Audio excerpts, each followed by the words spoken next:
मानवी कल्याणाला झगडणारे सर्व महामानव, त्याचप्रमाणे सर्व महामाता यांना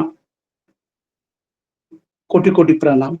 त्याचप्रमाणे आज ऑनलाईन या कार्यक्रमासाठी उपस्थित असलेले सर्व विचारवंत मान्यवर, उपासक उपासिका या सर्वांना सविनय जय भीम, जय भारत, जय संविधान। आज संविधान जागृती देशाची प्रगती या अंतर्गत विशेष व्याख्यानमालेमध्ये आपण आज 956 पुष्प गुंफत आहोत आणि या पुष्पाच्या निमित्ताने आज आपण एक वेगळ्या प्रकारचा एक चर्चात्मक मुलाखत हा कार्यक्रम आपण घेणार आहोत। तर त्याचे प्रमुख वक्ते आहेत आदरणीय ज्ञानोबा कांबळे गुरुजी, की जे वरिष्ठ केंद्रीय शिक्षक भारतीय बौद्ध महासभा पुणे येथून आहेत। आणि आजचा विषय म्हणजे मुलाखतीच्या दरम्यान त्यांचे जो विषय घेणार आहोत तो विषय म्हणजे भारतीय बौद्ध महासभेने संस्कार विधीमध्ये केलेले बदल योग्य की अयोग्य, या विषयावर आपण चर्चात्मक ही मुलाखत घेणार आहोत। तर मी आजचे प्रमुख वक्ते आदरणीय ज्ञानोबा कांबळे गुरुजी यांना मी आपल्या सर्वांसमोर येण्याची विनंती करीत आहे। आदरणीय ज्ञानोबा कांबळे गुरुजी। माझ्याकडे काही आपण प्रश्न अरविंद जगताप मला विचारतील त्या पद्धतीने आपण बोलणार आहोत। या व्यतिरिक्त जर काही प्रश्न राहिले तर ते त्यानंतर वेळ असेल तर आपण त्यामध्ये घेऊ।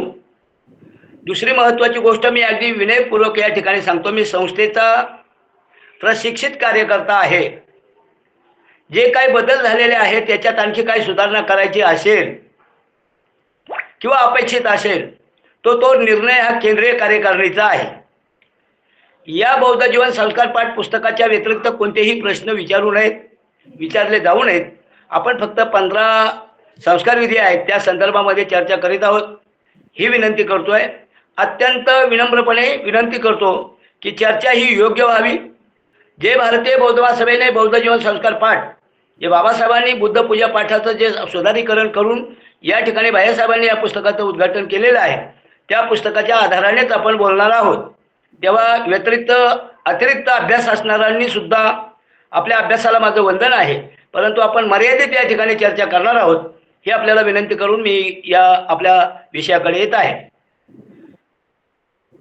महाकारुणिक भगवान Gautam Buddha, the Buddhist society of India अर्थात भारतीय बौद्ध महासभा या मातृसंस्थेचे संस्थापक अध्यक्ष, भारतीय घटनेचे शिल्पकार बोधिसत्व डॉक्टर बाबासाहेब आंबेडकर या मानवाच्या आदर्शांना मी पंचांग प्रणाम करतो। या संस्थेच्या माध्यमामधून सत्शील सद्वर्तनी समाज घडवण्याची संकल्पना बोधिसत्व डॉक्टर बाबासाहेब आंबेडकरांनी आपल्या आयतीमध्ये पूर्णत्वाला नेली। ती तमाम भारतीयांची एकमेव शिखर संस्था the Buddhist society of India अर्थात भारतीय बौद्ध महासभा या मातृसंस्थेचे द्वितीय अध्यक्ष, चैत्यस्तूपाचे शिल्पकार, बौद्धाचार्यांचे जनक माजी श्रामणेर पंडित काश्यप तथा सूर्यपुत्र बाळासाहेब आंबेडकर यांच्या पावन स्मृतीला विनम्र भावे अभिवादन। संस्थेच्या संरक्षक महाउपासिका महाधर्मधारिणी राजमाता मीराताई आंबेडकर या मातेच्या 45 वर्षाच्या धर्मकार्याला ज्यांनी प्रतिकूल परिस्थितीमध्ये हे कार्य या देशामध्ये कन्याकुमारी पासून ते काश्मीर पर्यंत केलं, आमच्यासारख्या कार्यकर्त्यांना निर्माण करून भारताच्या कानाकोपऱ्यामध्ये जाण्याची संधी उपलब्ध करून दिली, त्या आमच्या धर्ममाता महाउपासिका महाधर्मधारिणी राजमाता मीराताई आंबेडकर या मातेच्या अशोकतीने चाललेल्या धर्मकार्याला त्यागाला सस्ने जयभीम करून माझं उर्वरित आयुष्य ताईसाहेबांच्या कार्यामध्ये समर्पित करीत आहे। भारतीय बौद्ध महासभेच्या ट्रस्टीचे चेअरमन डॉक्टर हरीश रावलिया, ट्रस्टीचे रिपोर्टर चेअरमन ॲडव्होकेट सुभाष जंगारेजी, त्याचप्रमाणे संस्थेचे ट्रस्टी आणि कार्याध्यक्ष आणि समता सैनिक दलाचे राष्ट्रीय अध्यक्ष डॉक्टर भीमराव यशवंत आंबेडकर यांच्या कार्यालाही त्यागालाही सस्ने जयभीम करतो। या ठिकाणी आज जे या देशामध्ये संत महात्मे झालेत त्यांनाही अभिवादन, जे युगपुरुष झालेत त्यांनाही अभिवादन, बहुजन नायक नायिका या सर्वांना अभिवादन करून आपल्याशी फक्त चर्चा करणार आहे। मी काय परिपूर्ण वक्ता आहे असं म्हणणार नाही. आणि म्हणून या चर्चेची संधी ज्यांनी मला उपलब्ध करून दिली त्यांना प्रथमतः मी धन्यवाद देतो. कारण हा विषय, हे पुस्तक, हे बौद्ध जीवन संस्कार पाठ, हे पुस्तकाची निर्मिती भारतीय बौद्ध महासभेने जवळजवळ 17 ते 18वी आवृत्ती आपल्या हातामध्ये देत आहोत. आणि त्यामुळं हे पुस्तक छापून राहिलं, पण जनमानसाला त्याची काही कल्पना परिपूर्ण येत नव्हती आणि आमच्या बौद्धाचार्यांच्याच मर्यादित हा विषय राहत होता. आणि म्हणून या विषयाला व्याप्ती यावी या उद्देशाने आपल्यासमोर आलेलो आहे. आजच्या या कार्यक्रमाला महाराष्ट्रातून अनेक पदाधिकारी या ठिकाणी उपस्थित आहेत. माझ्या कल्याण तालुक्याचे पदाधिकारी आहेत, रायगडचे आहेत, अनेक भागातून जी मंडळी या ठिकाणी यवतमाळमधून आहेत. या सगळ्या लोकांना या ठिकाणी धन्यवाद देतो. प्रत्यक्ष नावं या ठिकाणी वाचता येत नाही. आपण या चर्चेमध्ये आलेला जबाबदार व्यक्ती या चर्चेमध्ये आलेले आहेत. माझ्याकडून अवधानाने एखादा शब्द जर चुकून राहिला गेला तर मला क्षमस्व करावं. मी या पुस्तकाच्याच माध्यमामधून बोलणार आहे, अवंतार बोलणार नाही. आणि पुन्हा एकदा निवेदन करतोय की याच्यामध्ये आणखी काही जर बदल तुम्हाला सुचवायचे असतील तर ते तुम्ही केंद्राशी पत्रव्यवहार करून केंद्राला ते कळवू शकता. केंद्राची जी साप्ताहिक बैठक असते त्या बैठकीमध्ये त्याची चर्चा होईल. कालांतराने आपला शब्द जर महत्त्वाचा असेल तर त्याचा विचार केला जाईल. पण निर्णय घेण्याची भूमिका ही केंद्रीय कार्यकारिणीची आहे, हे आपलं लक्षात ठेवावं. आणि मी अरविंद जगतापांना विनंती करतो की आपण चर्चेला सुरुवात करावी. खूप खूप धन्यवाद आदरणीय ज्ञानोबा कांबळे गुरुजी. आपण आज भारतीय बौद्ध महासभेचे जे आपल्याला धम्मदीक्षेनंतर जे बौद्ध धम्माचा प्रचार आणि प्रसार त्याची जबाबदारी भारतीय बौद्ध महासभेने घेतलेली आहे. आणि भारतीय बौद्ध महासभा आपला कार्यक्रम याच्यामध्ये नवीन नवीन त्याच्यामध्ये कार्यक्रम आयोजित केले जातात. संस्कार विधी कसे असतात त्याच्या संदर्भात सुद्धा आपल्याला सर्वांना माहिती देत असतात.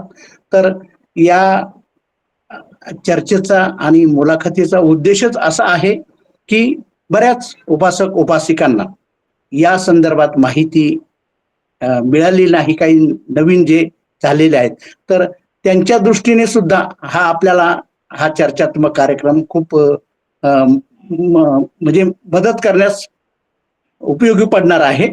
तर आपण या चर्चा दरम्यान तसं पाहिलं तर माझा पहिला प्रश्न असा सरांना होता की भारतीय बौद्ध महासभेची स्थापना कधी झाली, संस्थेत संस्कार विधीमध्ये बदल कधी झाले व संस्थेबद्दल थोडक्यात माहिती द्या. सरांनी संस्थेबद्दल माहिती दिलेली आहे, फक्त अजूनही थोडक्यात की बाबा स्थापना कधी झाली आणि कसं कार्य होतं या संदर्भात आम्हाला थोडक्यात माहिती सांगावी. धन्यवाद. या ठिकाणी भारतीय बौद्ध महासभेच्या संकल्पनेची संकल्पना बोधिसत्व डॉक्टर बाबासाहेब आंबेडकरांच्या विचारामध्ये बुद्ध पौर्णिमेला 1954 आली. मला वाटतं त्यावेळेला 5 मे ही तारीख होती. आणि त्यावेळेला कार्यकर्त्यांच्या समोर आपली स्वतःची संघटना निर्माण करावी, धम्मप्रचार आपल्याला करायचा आहे. तो धम्मप्रचार परदेशातील कोणत्या भिक्षूंच्या हाताने करायचा नाही, तर मला माझ्या विचारातला बौद्ध धम्म जनतेला द्यायचा आहे. ही भावना संकल्प ठेवून 1954ला बुद्ध पौर्णिमेला ही संकल्पना कार्यकर्त्यांच्या मध्ये ठराव पाळण्यात आला. 18 मे 1954ला या संस्थेची रीतसर कार्यकारिणी जाहीर करण्यात आली. आणि 4 मे 1955ला या संस्थेचं रजिस्टर आणि धर्मादाय आयुक्ताची नोंदणी 1962ला या पद्धतीने या संस्थेची रचना त्यांनी त्यावेळेला स्तब्ध केलेली आहे.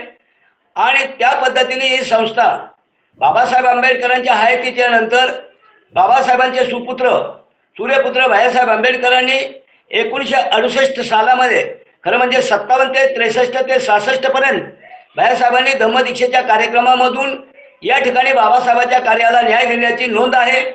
अत्यंत कोणतीही व्यक्ती त्या धम्मदीक्षेच्या कार्यक्रमामध्ये पुढाकार न घेणारी व्यक्ती होती आणि प्रतिकूल परिस्थितीमध्ये भैयासाहेबांनी ते पूर्ण केलेले आहे. त्यानंतर या संस्कार विधीला सुरुवात 1968ला पुरंदरे स्टेडियम मुंबई या ठिकाणी जे अधिवेशन झालं, त्या अधिवेशनाला विश्व धम्मगुरू दलाई लामा हे उपस्थित होते.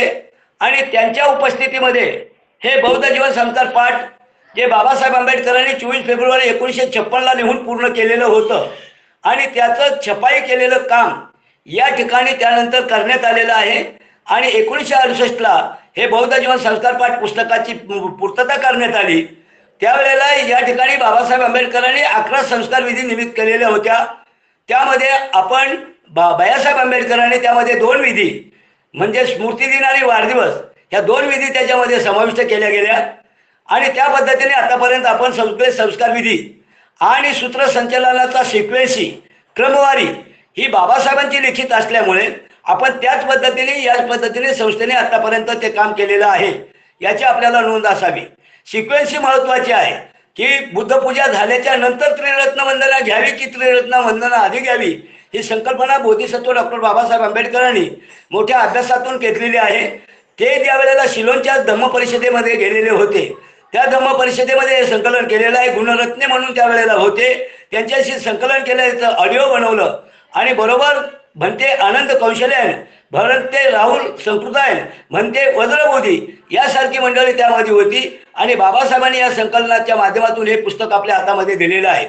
हे अत्यंत महत्त्वाचं पुस्तक की बाबासाहेब म्हणतात की या पुस्तकामध्ये मी नमूद केलेल्या पद्धतीनेच संस्कार विधी करावेत आणि त्याच पद्धतीने ही संस्कार विधी करण्याचा भारतीय बौद्ध महासभेचं जे प्रशिक्षण आहे या प्रशिक्षणाच्या बौद्धाचार्यांना त्याचा परिपूर्ण अधिकार दिलेला आहे. ही विधी जर करायची असेल तर तो संस्थेचा मान्यताप्राप्त प्रशिक्षित बौद्धाचार्य झाला पाहिजे या पद्धतीची याच्यामध्ये बंधन ठेवलेलं आहे. अशा पद्धतीने या संस्थेची आणि हे जे बदल करण्यात आले खऱ्या अर्थाने हे बदल त्याही दिवशी मी बोललो होतो पण डबल व्हायला नको तरी सुद्धा त्या दिवशी कोणी नसतील त्यांनी लक्षात ठेवावं. हा पहिला विचार जो आलेला आहे तो 2012 मध्ये श्रद्धेय बाळासाहेब आंबेडकरांनी मार्च महिन्यामध्ये केंद्रीय कार्यकारिणीची बैठक घेतली, 2 दिवसाची चर्चा घेतली आणि बौद्ध धम्म जर परिवर्तनवादी आहे तर त्या परिवर्तनवादाच्या नावाखाली आणि पूजेच्या आणि पूजा मांडण्याच्या नावाखाली जर बौद्ध धम्म अंधश्रद्धेकडे जात असेल तर त्याला मज्जाव करण्यात यावा, त्याची सुधारणा करण्यात यावी आणि म्हणून त्या ठिकाणी ठराव मांडण्यात आले. 2015ला औरंगाबाद या ठिकाणी अधिवेशन झालं. त्या अधिवेशनामध्ये ज्या ठराव करण्यात आला जनतेची मतं अवलंबून घेतली, ठराव पास केला आणि त्या पद्धतीने या ठिकाणी हे सगळे ठराव पास करण्यात आले. त्यानंतर 2017ला 6-7 ऑक्टोबर 2017ला केंद्रीय कार्यकारिणीची पुन्हा बैठक झाली आणि जे जुनं पुस्तक होतं त्या पुस्तकाच्या ऐवजी या ठिकाणी नवीन ही प्रत या ठिकाणी तयार करण्यात आली आणि त्या प्रतीमध्ये या सर्व काही गोष्टी समाविष्ट करण्यात आल्या आणि आज वाचकांच्या समोर ते आपण सादर करीत आहोत. अशा पद्धतीने थोडक्यात संस्थेची ही माहिती. खूप खूप धन्यवाद. आपण बौद्ध महासभेची स्थापना कधी झाली आणि त्याची इतर सविस्तर अशी माहिती दिलेली आहे. तर या माहितीचा आपल्या उपासक उपासिकांना त्याचा उपयोग होणार आहे. तर आपण याच्या संदर्भात पुन्हा एक आपण दुसऱ्या प्रश्नाकडे जाऊया की बौद्ध धम्म संस्कारामध्ये याचना हा एक विषय येत असतो की याचना, तर त्यावर आपण स्पष्टीकरण द्यावं की याचना ही घ्यावी की न घ्यावी, ती त्याला आधार काय आहे आणि कोणी प्रचारात आणली या संदर्भात आपण थोडक्यात आम्हाला सांगावं. अभ्यासकांना विनंती आहे, ज्या वेळेला बाबासाहेब आंबेडकरांनी या प्रश्नाच्या अंतर्गत मला सविस्तर माहिती वर्कशॉपवर दिलेली आहे त्याच्यामध्ये त्यांचा पहिलाच प्रश्न होता की बाबासाहेबांनी यातना घेतली का चंद्रमणीची, तर त्या ठिकाणी उत्तर आहे नाही. याचं कारण आहे बाबासाहेब आंबेडकर हे बोधिसत्व आहे आणि बोधिसत्व असल्यामुळे आणि तो कार्यक्रम न भूतो न भविष्यती होती आणि त्या कार्यक्रमाची व्याप्ती फार मोठी होती. त्यामुळं 13 तारखेचं जे भाषण आहे बाबासाहेबांचं 1956चं ते आपण नजरेखाली घालावं. संघाच्या बाबतीमध्ये बाबासाहेबांच्या अनेक चर्चा झालेल्या आहेत. मला या ठिकाणी त्याला उकलपणा द्यायची नाही कारण आमचा प्रत्येक अभ्यासक वर्ग या ठिकाणी माझ्या समोर आलेला आहे आणि म्हणून त्याच्यात काही व्याप्ती वाढू नये. 13 तारखेचं जे भाषण आहे त्या भाषणामध्ये जी मुलाखत बाबासाहेबांनी दिलेली होती त्यामध्ये संघाच्या विषयी काय बोलले आहेत काय नाही याची सगळी कल्पना आली आणि म्हणून त्याच्या पहिल्या प्रश्नाचं उत्तर आहे की या ठिकाणी बाबासाहेबांनी यातना घेतलेली नाही. परंतु ज्या वेळेला पुस्तक हे संकलित करण्यात आलं त्यावेळेला 100 प्रती याच्या पुस्तकाच्या तयार केल्या गेल्या आणि त्या वेगळ्या वेगळ्या ठिकाणी पाठवण्यात आल्या. पूर्वी बाबासाहेब आंबेडकरचं बुद्ध पूजा पाठ म्हणून नावाचं पुस्तक होतं. त्या पुस्तकामध्ये काही गोष्टी होत्या त्या टाळण्यात आल्या. त्या बुद्धपूजेच्या ज्या बुद्धपूजा होती त्याच्यामध्ये काही बदल करण्यात आले आणि नवीन पद्धतीने याचं संकलन भंते चंद्रमणी, भंते राहुल संकाळतायन, आनंद आनंद कौशल्यान, वज्रबोधी हे जे भंतेजी बाबासाहेबांच्या बरोबर त्यावेळेला होते त्यांनी हे संकलन केलेलं आहे. आणि विशेष करून आपल्याला या ठिकाणी माहिती द्यायला मला आनंद वाटेल की बाबासाहेब आंबेडकरांनी पाली शब्दकोश जे तयार केलेला आहे त्याच्या पाठीमागं याचा उल्लेख आपल्याला पाहायला मिळेल. आणि त्यामुळं संस्कारामध्ये जरी बाबासाहेबांनी यातना घेतली नसली तरी आज आपण यातना याच्यासाठी करत आहोत की भंतेजींच्या अंगावर ते बुद्ध पुत्र आहेत आणि बुद्ध पुत्र म्हणून त्यांना यातना करणे, कारण बौद्ध धर्मामध्ये विनयाला अत्यंत महत्व आहे. आणि विनयाच्या आधाराने हा विनय आपण कोणाकडून घेत आहोत तर भंतेजीकडून घेत आहोत. भंतेजींचा वर्ग आपल्याला या ठिकाणी आदर्श म्हणून, बुद्धपुत्र म्हणून त्यांना आपण विनंती केल्याशिवाय बौद्ध धर्मामध्ये काही दिलं जात नाही. भगवान बुद्धाने सुद्धा कोणावरही लादलं नाही. भगवान बुद्धाकडे जे जे आले ज्यांनी भगवान बुद्धाला विनंती केली त्याच्या पद्धतीने त्यांनी हे दिलेलं. त्यावेळेला जरी यातना केलेली नसली तरी सुद्धा पुन्हा एकदा विनय या ठिकाणी विनयाच्या माध्यमातून यावा या उद्देशाने ही प्रथा कायमस्वरूपी चालू ठेवली आणि याही पुढे चालू राहावी असं आमच्यासारख्या सर्वसामान्य अभ्यासक आणि प्रशिक्षित शिक्षकांना वाटतं. खूप खूप धन्यवाद. ही पण खूप अतिशय सुंदर अशी माहिती आपण दिलेली आहे. यानंतर जे संस्कार विधीमध्ये लग्नपत्रिकेचा एक नमुना आपण नवीन याच्यामध्ये केलेला आहे. त्यामध्ये बुद्धाब्द असा शब्द प्रयोग आलेला आहे, तर त्या संदर्भात आम्हाला थोडीशी माहिती हवी आहे. पुन्हा एकदा वाचकांनी आणि अभ्यासकांनी, माझ्या प्रशिक्षित वर्गाने याकडे लक्ष द्यावं. बुद्धाब्द हा शब्द बाबासाहेबांनी निर्माण केलेला आहे. 1956 ची जी जयंती झाली ती 2500 वेळेस जयंती झाली असा उल्लेख केलेला आहे. आणि 1956 ते आतापर्यंत ते बुद्धाब्द बुद्ध पौर्णिमेच्या नंतर आपण मोजायला सुरुवात केलेली आहे. गणना व्हावी, दिनचर्याची गणना व्हावी आणि म्हणून बौद्ध संस्कृतीचं दर्शन व्हावं म्हणून बुद्धाब्द हा शब्द बुद्ध पौर्णिमेच्या नंतर अंमलात आला आणि त्याला ग्राह्य मानण्यात आलं की 1956 ची जयंती ती 2500 आणि त्याच्या पुढे आपण मोजलं तर आपल्याला बुद्धाब्द हा शब्द पाहायला मिळेल. आणि म्हणून आता 2567 किंवा 68 हा बुद्धाब्द या ठिकाणी चालू झालेला आहे. अच्छा, म्हणजे बुद्धाब्द ही आपण बौद्ध धर्माच्या गणना करतो ती त्या संदर्भात. तर ठीक आहे, या शब्दाचा कार्यगणना करतो. खूप कालगणना करतो आपण. आता ह्या नवीन जे संस्कार विधीमध्ये बदल केलेले आहेत तर ते साक्षगंध हा विधी त्याच्यामध्ये कुंकू किंवा हळद लावावी का या संदर्भात साधारण आम्हाला माहिती अपेक्षित आहे आपल्याकडून.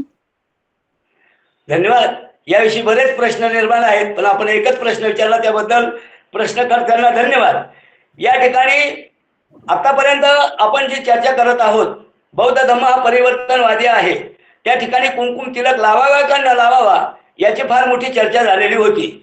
परंतु आता या ठिकाणी आपण या निर्णयापर्यंत आलेलो आहोत की त्या दिवशी फक्त कुंकुम तिलक लावावा पण हळद लावू नये, हळदी कुंकवाचा कार्यक्रम करू नये. तर त्या ठिकाणी वधूवरांनी एकमेकांना साक्षगंध म्हणजे गंधाची साक्ष या साक्ष जनतेला जाहीर व्हावं की वधूवर उद्याच्या भावी आयुष्यामध्ये एकमेकाच्या जीवनामध्ये गृहस्थी जीवनामध्ये येत आहेत आणि त्याचं टाळ्या वाजून आणि त्यांचं स्वागत करून या ठिकाणी दोघांनी एकमेकाला या ठिकाणी साक्षगंध धम्मपालन गाथा झाली की त्यानंतर ते तर 2600 पुस्तकामध्ये दिलेले आहे त्याच पद्धतीने ती करावी. त्याच्या पद्धतीने या ठिकाणी हळदीचा वापर करू नये. फक्त गंध म्हणून आता जरी टिकली झालेली असली तरी कुंकू वगैरे असेल त्या अजून कुंकवामध्ये बदल होण्याची शक्यता नाकारता येणार नाही. त्याऐवजी आपल्याला पर्याय अजून मिळत नाही आणि म्हणून या क्षेत्राने ही चर्चा जी आहे ती चर्चा इथपर्यंत आलेली आहे की कुंकुम तिलक हे वधूवरांनी एकमेकाला लावावं पण त्या ठिकाणी हळद ठेवू नये. हळदीचं ताट, हळदी कुंकवाचं ताट हे दुसऱ्या संप्रदायाकडे जात आहे आणि हे लक्षात आले हळदी कुंकू या ठिकाणी नसावं म्हणून त्याला फक्त कुंकुम तिलक या ठिकाणी चाललेलं आहे म्हणून कुंकुम तिलक लावावं. या संदर्भात सुद्धा एक संभ्रम होता तर आपण याच्यातून स्पष्ट करून सांगितलेलं आहे की या विधीमध्ये नवीन जे विधी भारतीय बौद्ध महासभेने संस्कार विधीमध्ये जे बदल केलेले आहेत त्यात अजून एक सुद्धा प्रश्न त्या निमित्तानेच एक येतो की विवाह विधीच्या अगोदर बरेच जण हळद लावतात, तर ती लावू नये का लावावी या संदर्भात सुद्धा काही संभ्रम आहेत, तर त्या संदर्भात सुद्धा आपण थोडक्यात आम्हाला स्पष्टीकरण द्यावं. श्रोतेगणाला विनंती आहे, हा विषय अत्यंत महत्वाचा आहे. खरं म्हणजे तो एक प्रवचन होईल. तुलनात्मक अभ्यास करावा लागेल, वेगवेगळ्या संप्रदायाचा अभ्यास या ठिकाणी करावा लागेल. आपल्याकडे वेळ कमी आहे, परंतु आपण या ठिकाणी हळद का वापरली जात होती याच्याचा थोडंसं दर्शन आपण घेणार आहोत. हळद हा आरोग्याला आयुर्वेदाच्या पद्धतीने गुणकारी असलेली हे आहे. पूर्वीचा समाज हा कष्टकरी समाज होता आणि लग्नाच्या दिवशी त्यांच्या चेहऱ्यावर काळेपण, कष्टकरी काळे दिसायचे आणि त्यांच्या चेहऱ्यावर कुठेतरी गोरेपण यावं किंवा त्यांच्या शरीरावर काही जखमा झालेल्या असतील, कष्ट करताना मेहनतीने काहीतरी लागलेलं असेल तर त्या पुजल्या जाव्यात आणि म्हणून हळदीचा लेप 2 ते 3 वेळेला दिला जायचा आणि त्या पद्धतीने केलं जायचं. माझ्या वाचनामध्ये इतर संप्रदायाचं वाचन आलंय, तिथेही कुठे हळदीचा उल्लेख नाहीये. त्यांच्याही कोणत्या ग्रंथामध्ये जवळजवळ 4-5 ग्रंथ मी चाललेले आहेत त्यांचे संप्रदायाचे, त्याच्यामध्ये सुद्धा हळदीचा कुठं हे नाहीये आणि त्या हळदीचा प्रकार या ठिकाणी आपण टाळलेला आहे. आणि महत्वाचं या ठिकाणी सध्याच्या संस्कृतीमध्ये, सध्याच्या वातावरणामध्ये, वर्तमान स्थितीमध्ये ह्या हळदीचं विद्रुपीकरण व्हायला लागलं. बाळासाहेबांनी आम्हाला आव्हान त्या ठिकाणी केलं. हळद होता होता ते विद्रुपीकरण व्हायला लागलं. हळद त्या मुलांना लावण्याच्या ऐवजी सगळ्यांनाच हळद लावली जायला लागली आणि त्यानंतर जेवणा खावण्याच्या वेळेला नशा पाणी हा प्रकार होऊन आर्थिकदृष्ट्या दुर्बळ असलेल्या माणसाला पुन्हा आर्थिकदृष्ट्या दुर्बळ करण्याचा हा मार्ग या ठिकाणी व्हायला लागला आणि म्हणून आर्थिकदृष्ट्या सामाजिक परिवर्तन म्हणून याला आपण थांबवावं. आधुनिक जग हे पुढे गेलेलं आहे. आज मी स्वतः हळद लावलेली नाही, माझ्या मुलाला मी हळद लावलेली नाही. त्या मुलाने जवळजवळ 5,000 रुपये देऊन ब्युटी पार्लरमध्ये त्याचे संपूर्ण हे करून घेतलेलं आहे, चेक करून घेतलेलं आहे आणि म्हणून आधुनिक युगामध्ये या हळदीला कुठेही महत्त्व देता कामा नये. कारण हळदीचा जो विपर्यास आहे तो रात्रभर जागला जातो आणि तो उद्याच्या विधी विवाहामध्ये वेळेवर जाण्याच्या ऐवजी वेळेचा दुरुपयोग होऊन रात्रभर 12-1 वाजेपर्यंत जागणार आणि दुसऱ्या दिवशी 11चं लग्न लिहिलेलं आहे, त्या लग्नाला जायला त्यांना 1-2 वाजताय आणि मग शेवटी बौद्धाचार्यांना विचारलं जातं तुम्ही काय करणार आहात. बौद्धाचार्य आमचा कितीही जरी ताठेर असला तर त्या ठिकाणी त्याला त्या पद्धतीने हे करावं लागतं आणि म्हणून आम्ही बौद्धाचार्याला प्रशिक्षणामध्ये सांगितलेलं आहे, हळदीचा प्रकार जो आहे तो बौद्धाचार्याने ज्या वेळेला तुमच्याकडे विधी मागायला येईल त्यावेळेला तुम्ही त्यांना त्या स्पष्टीकरणाने सांगावं की हळदीसारखा हा असला जो आर्थिकदृष्ट्या जे अपयोग होतो आहे समाजाला त्या दिवसामध्ये नशा पाणीमध्ये, ज्याला आपण अत्यंत पवित्र शील म्हणतोय, त्या शिलाचं उल्लंघन होत आहे आणि म्हणून हा हळदीचा कार्यक्रम आपण या ठिकाणी बंद करण्याचा प्रयत्न करीत आहोत. हा प्रयत्न बौद्धाचार्यांनी स्वतःच्या घरापासून करावा, प्रचारकांनी घरापासून करावा, दुसऱ्याला उपदेश करण्याच्या ऐवजी स्वतःपासून याची सुरुवात करावी. हळूहळू याला यश आल्याशिवाय राहणार नाही असा आमचा विश्वास आहे. खूप छान. कारण या संदर्भात आपल्या बरेच संभ्रम निर्माण होत होते की लग्नविधीच्या काळात हळद लावावं की लावू नये. तर आपण हे छानपैकी स्पष्टीकरण केलेलं आहे की ब्युटी पार्लरमध्ये सध्याचा नवीन युग जर आपण म्हटलं तर त्याच्यातून जाऊन सुद्धा आपण ह्या विधी टाळू शकतो आणि त्याच्यात वेळ आणि पैसा वाया जात होतो तो वाचू शकतो. तर हा एक बदल छान केलेला आहे. तर याचं सुद्धा स्वागत सर्व बौद्ध उपासक उपासिका करतील. मी प्रत्येकाला विनंती करीत आहे की कोणीही हँडराईज करू नये, कारण आज आपण प्रश्न काढलेले आहेत आणि फक्त केंद्रीय शिक्षक ज्ञानोबा कांबळे आणि माझ्यातच ही चर्चा होणार आहे आणि त्यांची जी माहिती आपल्याला आहे ती आपल्याला उपयुक्त अशी होणार आहे. तेव्हा कुणी हँडराईज करू नये, कारण मला 1-2 हँडराईज दिसत आहेत. आज आपण ते घेणार नाहीत प्रश्न. जे काही प्रश्न असतील ते आपण बहुजन हिताय बहुजन सुखाय याच्यावर उद्या तुम्ही पाठवावेत. पुन्हा त्या प्रश्नाचं संकलित करून पुन्हाच असा एखादा कार्यक्रम आपण ठेवणार आहोत. तर सर्वांना विनंती आहे. तर सर आपले खूप खूप आभार. याच्यानंतर मी पुढचा एक प्रश्न विचारतोय की या बौद्ध विधी संस्कारामध्ये गर्भ संस्कार करावे का की आणि बाल संस्कार हे 2 आपण नवीन त्याच्यामध्ये ऍड केलेले आहेत. तर त्या संदर्भात थोडीशी आम्हाला माहिती द्यावी. धन्यवाद. पुन्हा एकदा श्रोतेगणाला जय भीम.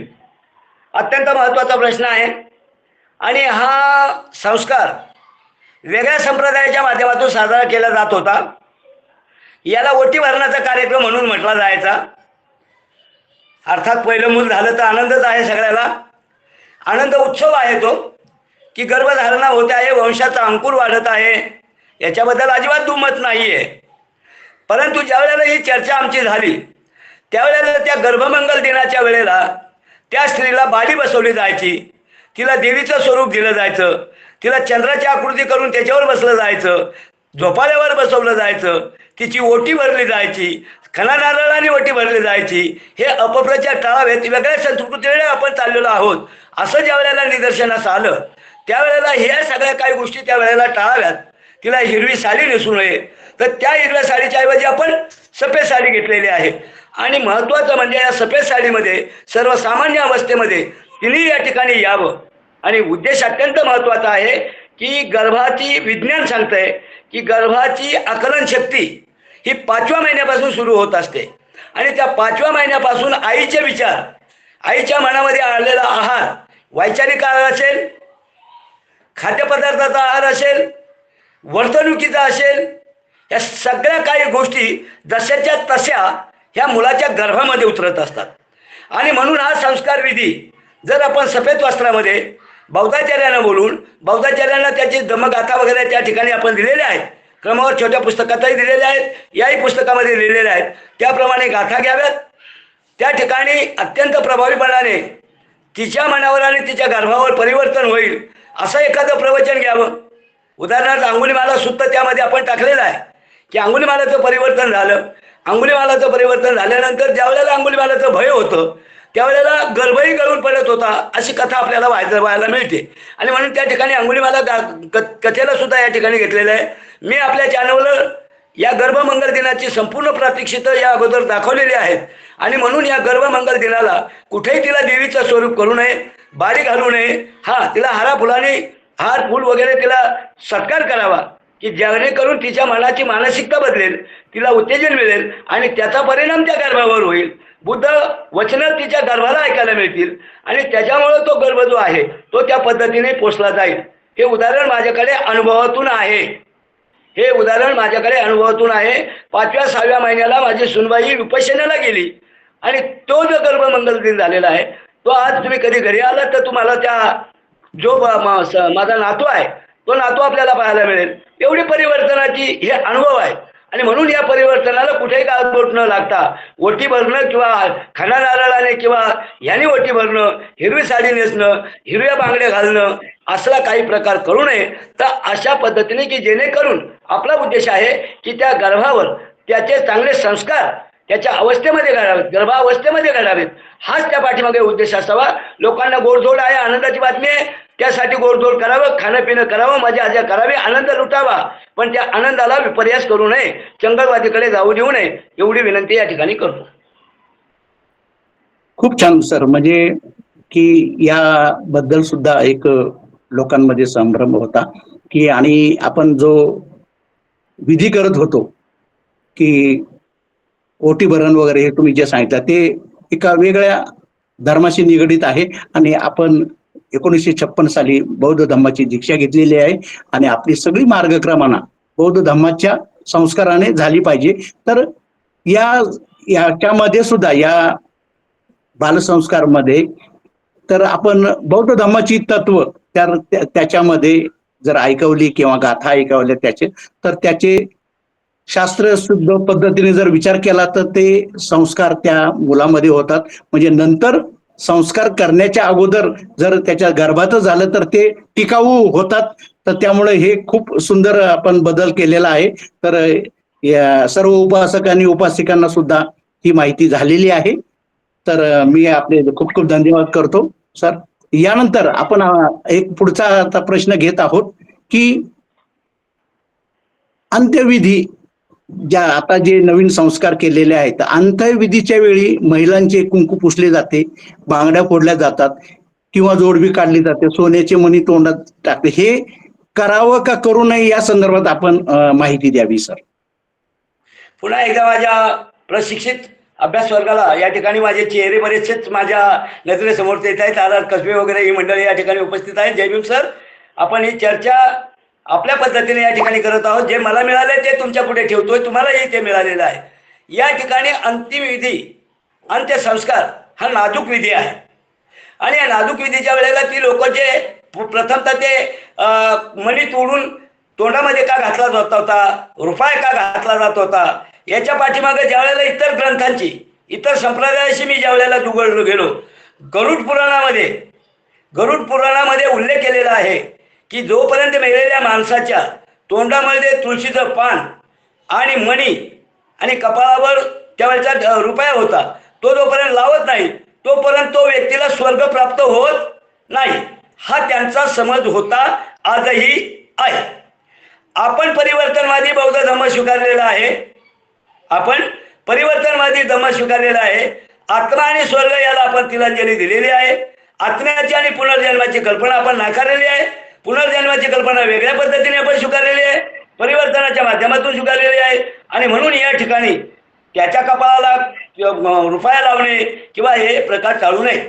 नंबर 2चा अत्यंत महत्वाचा प्रश्न आहे की कोणालाही काही कळत नाही, परंतु एखाद्या स्त्रीचा नवरा वारला तर ते मयत उचलण्याच्या अगोदरच तिथल्या काही जाणकार, ज्यांना काही पिछेशी आहे, केवळ त्यांनाही त्याच्यातली काही कल्पना नसते, पण कल्पना नसून सुद्धा मोठेपणाने त्या बाईच्या गळ्याला हात घातला जातो, तिच्या बांगड्या तोडल्या जातात, तिची जोडवी काढली जातात. म्हणजे ज्याला सौभाग्याचं लेणं म्हटलेलं आहे, त्या सौभाग्याच्या लेण्याला तिच्यापासून दुरावलं घेतलं जातं. प्रथमतः मी या ठिकाणी माझ्या बौद्धाचार्यांना या ठिकाणी उल्लेख करून सांगेल की ह्या सगळ्या गोष्टी आणि सौभाग्यवती आणि पतिव्रतता याच्याशी काही मात्र संबंध नाही, परंतु रूढी परंपरेने आलेला आहे. आणि म्हणून ते आजही आमच्या महिला जोडीव घातल्याशिवाय जोडीदार होत नाही ना. जोडीवाला आहे म्हणजे मग त्याची जोडीव पाहिजे, त्याच्या बांगड्या पाहिजेत. ज्याला मनुस्मृतीमध्ये बंधन म्हटलेलं आहे, गुलामगिरी म्हटलेली आहे, काळे मणी त्याच्यामध्ये ठेवलेले होते. हे सगळे काही प्रकार आपण बदल केलेला आहे. आणि म्हणून हा बदल, आणि ती स्त्री दुःखी झालेली आहे, तिच्यावर दुःखाची चाचणी होण्याच्या ऐवजी तिला पुन्हा पण दुःखी करीत आहात, तिच्यावरचा अलंकार पूर्ण काढून घेत आहात. या ठिकाणी आपण तिला स्वातंत्र्य द्यावं, व्यक्ती स्वातंत्र्यावर तिची बळजबरी करू नये. तिला वाटलं की आता माझा नवरा गेलाय आणि मी हाऊसमौज आता करणं मी थांबवते, त्याला आमचं बंधन नाही, परंतु इतरांनी येऊन तिच्यावर दबाव टाकावा. आणि ह्या ज्या अंधश्रद्धा आहेत, जोडवी, मंगळसूत्र, बांगड्या, हिरवी साडी, मळवट, कुंकू, हे जे प्रकार इतर संस्कृतीने जे दाबलेले आहेत ते आपल्याला काढायला सुरुवात करावी लागेल. आणि म्हणून या ठिकाणी या सगळ्या गोष्टी टाळाव्यात. मी तर माझ्या मृत्यूपत्रामध्ये सांगूनच ठेवलेलं आहे की माझ्यानंतर माझ्या पत्नीच्या अंगाला कोणीही हात लावू नये, कुंकू सुद्धा काढू नये. जर एखादी तरुणी ऐन वयामध्ये जर तारुण्यात तिचा नवरा गेला तर तिच्या जीवनाला तुम्ही काय करताय? तिला नकारात्मक भूमिकेमध्ये बसवताय. ज्या वेळेला आपण 10 बायका बोलवत होतो हळदी याला, साखरपुड्याला, त्यावेळेला तिला बोलवली जात नव्हती, मग सवासनी म्हणणाऱ्या थाटामाटात येत होत्या. एक प्रकारे तिच्यावर अन्याय होत होता. हा अन्याय लक्षात घेऊन आपण साक्षगंधामध्ये कुमकुम तिलकाला ज्या महिला बोलवत होतो ते सुद्धा रद्द केलेल्या आहेत. त्या सुद्धा रद्द केलेल्या आहेत. त्याचं कारणच आहे की आपण समता स्वातंत्र्य बंधुत्व जर म्हणताय तर त्या स्त्रीवर अभिव्यक्ती स्वातंत्र्याचा घाला होऊ नये. तिने तिच्या अंतर्मनातून जर स्वीकारलं तर त्याला आमचं बंधन अजिबात नाही. आणि दुसरा प्रश्न याच्या पाठीमागा असा आहे, या ठिकाणी दुसरा जर प्रश्न विचारला विनोदानी म्हणून नव्हे, जर स्त्रीचा पती मेला तर तिला वार्धक्याचं दर्शन दिलं जातं, मग एखाद्या पुरुषाची पत्नी मेली तर त्याच्या वार्धक्याचं दर्शन काय? जे कोणी शंका विचारत असतील त्यांनी सांगावं, त्याला मोकळी काय का की त्याची पत्नी गेल्यानंतर त्यांनी स्वैराचाराने वागावं असं कुठे लिहिलंय का? मग त्याच्या अंगावर काय दर्शन आहे? मग त्याच्या अंगावर दर्शन नाही तर मातेच्या अंगावर काय दर्शन ठेवावं? आणि म्हणून वार्धक्य आल्याच्या नंतर कुंकू किंवा दागिने वापरण्याचं तिला व्यक्ती स्वातंत्र्य द्यावं. या ठिकाणी ही चर्चा मी थांबवत आहे. तर आपण यानंतर पुढचा एक प्रश्न घेणार आहोत की सरांनी आता जे आपल्याला की महिलांचे कुंकू पुसले जाते, तर नवीन जो बदल केलेला आहे तर आपला हा बौद्ध धम्म स्वातंत्र्य, समता आणि बंधुता याच्यावर आधारलेला आहे. आणि विज्ञानवादी आहे.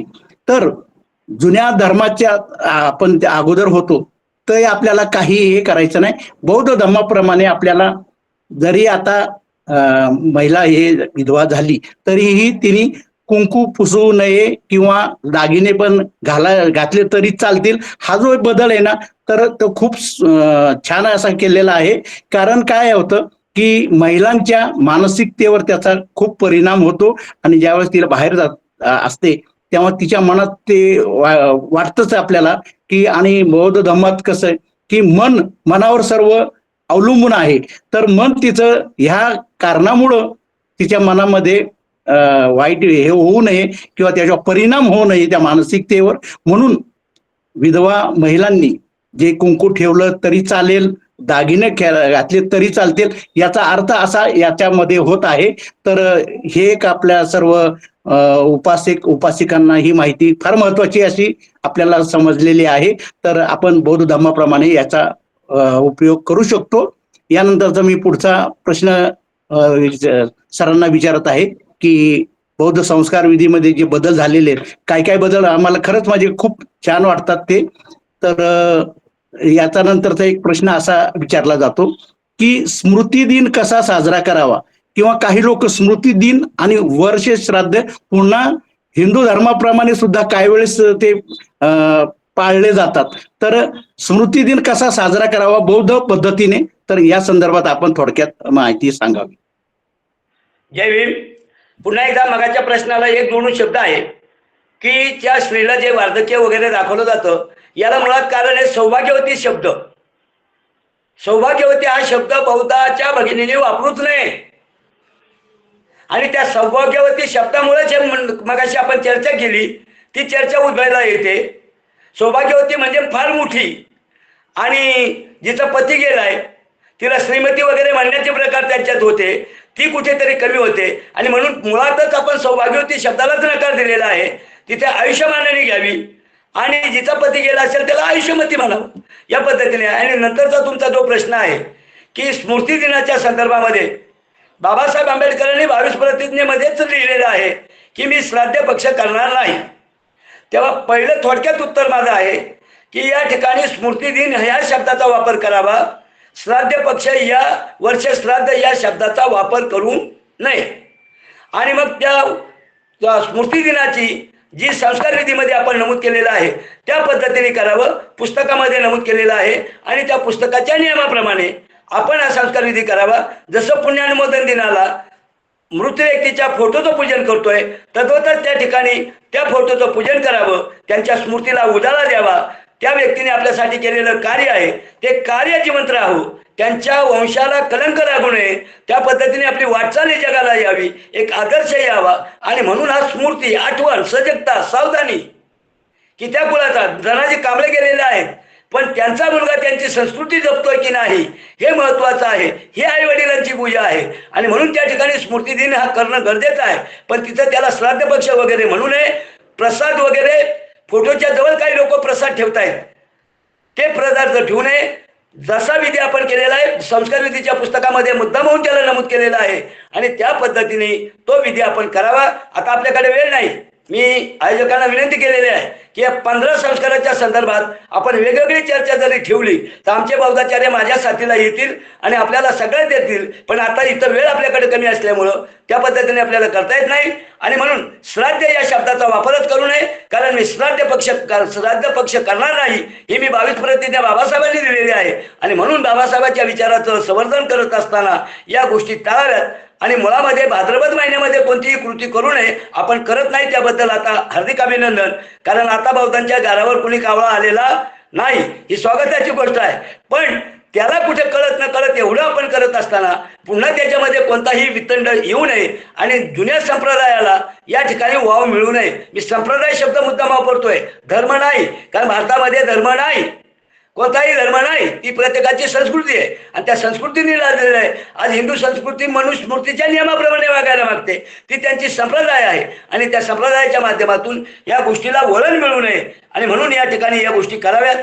आपल्या वाडवडिलांच्या स्मृतीची आठवण ठेवावी, 4 माणसांना त्या ठिकाणी निमंत्रित करावं, धम्मप्रवचन वगैरे घ्यावं आणि त्या पद्धतीने स्तुत्य कार्यक्रम, आई वडिलांच्या पोटी जन्माला जर आलोय तर दोघांचाही स्मृती दिन आपण साजरा करावा. वडिलांचाच नव्हे, जर आपल्या घरातला एखादा वडीलधारी गेला असेल त्याचाही स्मृतिदिन करावा. आणि त्या पद्धतीने याच्यामध्ये स्मृतिदिन हा आपण बाबासाहेब आंबेडकरांनी मगाशीच उल्लेख केला मी की ही विधी बाबासाहेबांच्या ह्याच्यामध्ये नव्हती, ती विधी आपण त्याच्यामध्ये घेतलेली आहे, याचीही नोंद करून घ्या. खूप खूप सुंदर आपण स्पष्टीकरण दिलेलं आहे. पुढचा सर एक साधारण एक प्रश्न असा आहे की समता सैनिक दल सैनिक गणवेशामध्ये काही ठिकाणी संस्कार विधी करतात, तर त्यांना तसं या नवीन नियमाप्रमाणे म्हणजे समता सैनिक दल जर त्यांच्याकडे बौद्धाचार्याचं प्रमाणपत्र असेल तर ते समता सैनिक दलाचा गणवेशात विधी करू शकतात का? ते या संदर्भात आम्हाला थोडीशी माहिती सांगावी. संस्थेच्या घटनेप्रमाणे संस्थेचा जर सभासद असेल तो जो बौद्धाचार्य असेल त्याला समता सैनिक दल व्हावं लागेल, सैनिक व्हावा लागेल, हा आपला नियम आहे. आणि त्या नियमानुसार एखादा सैनिक जर बौद्धाचार्याच्या परीक्षेमध्ये पास झालेला असेल आणि त्याला वेगळं आपण कार्ड देत आहोत, ओळखपत्र देत आहे संस्था, त्या संस्थेच्या माध्यमातून जर त्याला त्या एखादी विधी आली तर त्याने ती विधी स्वीकारावी आणि बौद्धाचार्य म्हणून त्याचं ते ओळखपत्र आहे ते त्याने छातीला लावावं. अर्थातच त्यावेळेला त्याचा समता सैनिक दलाचा गणवेश त्याच्या अंगावर असता कामा नये. आणि म्हणून या गोष्टीची जाणीव करावी, कारण आपण या ठिकाणी संस्थेचं दुय्यम स्थान ठेवलेलं आहे. मी सुद्धा समता सैनिक दलाचा सैनिक आहे याची नोंद असावी. आपल्याला हास्य वाटेल, कारण 20 वर्षापूर्वी मी समता सैनिक दलाचा होतो, त्यावेळेला माझं शरीर सुद्धा एवढं दिसत नव्हतं, पण तरी सुद्धा मी समता सैनिक दलामध्ये चैत्यभूमीमध्ये मी सामील झालेलो आहे. आणि म्हणून संस्थेचा प्रोटोकॉल आहे की जो बौद्धाचार्य आहे त्याने समता सैनिक दल व्हावं, श्रामणेर व्हावं, या ज्या प्रोटोकॉल आहे त्याच्या नियमानुसार आहे. पण त्याचा विपर्यास करू नये. समता सैनिक दलाच्या ड्रेसवर त्याने संस्कार विधी करू नये. तर त्यांनी बौद्धाचार्याचं ओळखपत्र लावून बौद्धाचार्याच्या पद्धतीने जे कागदपत्र आहेत त्याचा वापर करून त्याला विधी करण्याची परवानगी आहे. एवढंच नाही, तुमच्या अधिक माहितीसाठी आता महिलांना सुद्धा आपण ही संधी दिलेली आहे. ज्या महिला बौद्धाचार्याच्या वर्गामध्ये पास झालेल्या आहेत, गेल्या मे महिन्यापासून आपण त्याला सुरुवात केलेली आहे. 10 दिवसाचं श्रावण शिबिर त्यांना देत आहोत. आणि त्या ज्या वेळेला बौद्धाचार्य होतील त्यावेळेला त्यांना सुद्धा या ठिकाणी अनेक वर्षाची ही मागणी होती, अनेक वर्षाची मागणी होती की महिलांना सुद्धा या ठिकाणी संधी मिळावी जर समता स्वातंत्र्य म्हणत असाल. आणि ती बाहेर भीमराव साहेबांनी त्याची अंमलबजावणी 15 ऑगस्ट 2023 ला सुरुवात केली. आणि खऱ्या अर्थाने आज महिला सुद्धा बौद्धाचार्य म्हणून ज्यांना प्रमाणपत्र दिले त्या सुद्धा महिलांनी संस्थेच्या प्रोटोकॉल प्रमाणे सर्व कागदपत्र वापरून हा संस्कार विधी करण्याची त्यांनाही परवानगी दिली, समता सैनिक दलालाही दिली आणि बौद्धाचार्याला पण दिलेली आहे. पण ज्याचे त्यांनी प्रोटोकॉल पाळावं. महिलांनी सुद्धा जाताना त्यांना पेराव दिलेला आहे, सफेद कपडे दिलेले आहेत, सफेद वस्त्रामध्ये असावं. कारण आणि म्हणून या सगळ्या काही गोष्टी गांभीर्याने ठेवून या ठिकाणी भीमराव साहेबांनी अत्यंत दमदार पाऊल उचलून 2023 ला यालाही सुरुवात केलेली आहे. आणि म्हणून या प्रश्नाला जोडून अधिक माहितीसाठी मी आपल्यासाठी ही पुरावा दिलेला आहे, हे आपण त्याची जाणीव करून घ्यावी. आणि उद्याच्या रमाईच्या जयंतीच्या साठी आपली तयारी करावी. ज्या महिलांना त्याच्यामध्ये सहभागी व्हायचंय, श्रामणेर व्हायचंय, त्यांनी आपल्या जिल्ह्याच्या कार्यालयाशी संपर्क साधावा. याला सगळ्याला उत्तर आहे की आपल्या नजीकच्या गावामध्ये जिथे आपण राहतो तिथे भारतीय बौद्ध महासभेची शाखा असणं गरजेचं आहे. आणि भारतीय बौद्ध महासभेचे आपण सभासद असणं महत्वाचं आहे. सभासद असल्याशिवाय तुमच्यावर संस्कार केले जाणार नाही. याही गोष्टींची आपण महत्वाची काळजी घ्यावी. आणि म्हणून संस्कार विधी त्यांना करण्याची परवानगी आहे, पण त्यांनी ड्रेसवर येऊ नये. खूप खूप छान स्पष्टीकरण माहिती दिलेली सर. पुढचा एक माझा एक म्हणजे आपल्या उपासकांकडनंच एक प्रश्न आलेला आहे की बौद्ध संस्कार विधीमध्ये पूजेची मांडणी कशी करावी, कारण ती आपण समजा जे विधी संस्कार करतो तर त्या संदर्भात थोडस आम्हाला थोडक्यात माहिती म्हणजे द्यावी. पूजेची मांडणी मागच्या चर्चेमध्ये मी याचा उल्लेख केला होता, तरी सुद्धा आपली विनंती आहे म्हणून या ठिकाणी सांगतो. या बौद्ध जीवन संस्कार पाठाच्या पहिल्या पानावरच याची नियमिती केलेली आहे. याच्यावर जी मांडणी केलेली आहे तीच मांडणी करावी. या ठिकाणी मांडणीमध्ये आपण आदर्शाला घेतलेला आहे. मूर्तीपूजा आपण मानत नाही. पूजा म्हणजे काय याचंही महत्व मी सांगितलेलं आहे. पूजा म्हणजे त्या आदर्शाचं गुणानुकरण आपण करीत आहोत. या उद्देशाने पूजेच्या ठिकाणी उंच आसन असावं, त्याच्यावर बुद्ध मूर्ती, बाबासाहेबांची मूर्ती रूप असावं. पण भगवान बुद्धाची मूर्ती मोठी आहे आणि बाबासाहेबांची मूर्ती छोटी असेल तर ती विसंगती दिसते.